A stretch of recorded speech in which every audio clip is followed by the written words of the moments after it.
Okay, what's going on? Welcome back to another video.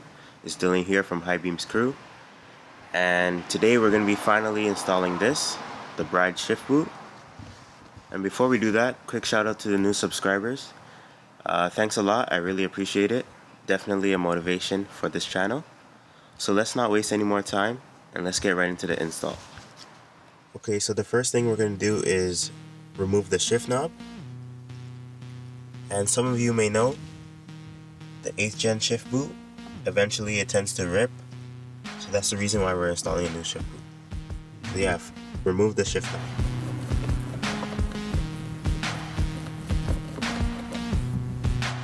So from here, I'm going to use a flathead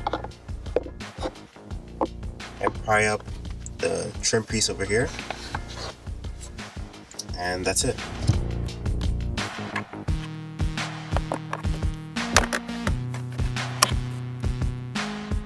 Now that this is off, we're going to be using a screwdriver to remove the 4 screws. So the screwdriver would look something like this, with that kind of square tip. So yeah, use that to remove the 4 screws.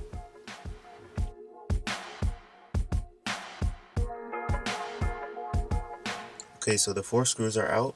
I'm just going to go ahead and remove the OEM shift boot.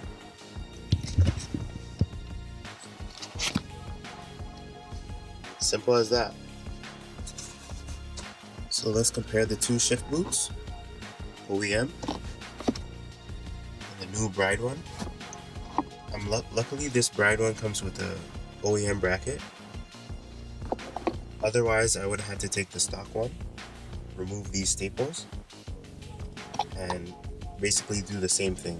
Staple it again and do the same thing here. But because they do it for you, Graphics Expressions Bride shift boot saves you a lot of time.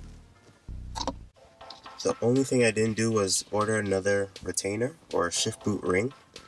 So I'm going to have to reuse the stock one. And I'm going to remove it. I'm just going to bring it inside out and take it out. So this is the OEM shift boot ring. And you can see the zip tie around it. So I'm just going to cut that and then put it onto the new shift boot. Same process with the zip tie as well. And yeah. Okay, so I'm in my house working and I ran into a little issue. The OEM shift boot ring doesn't really fit on this new shift boot.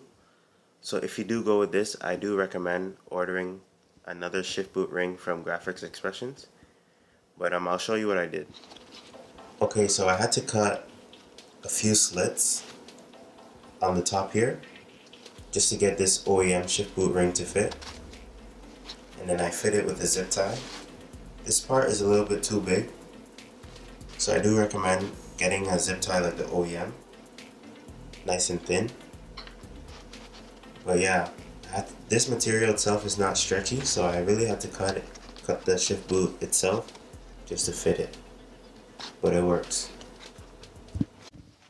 Alright, finally we're just gonna slide the new shift boot with the trim, screw in all the brackets, basically put it back the same way we took it off, and I'll show you the final product.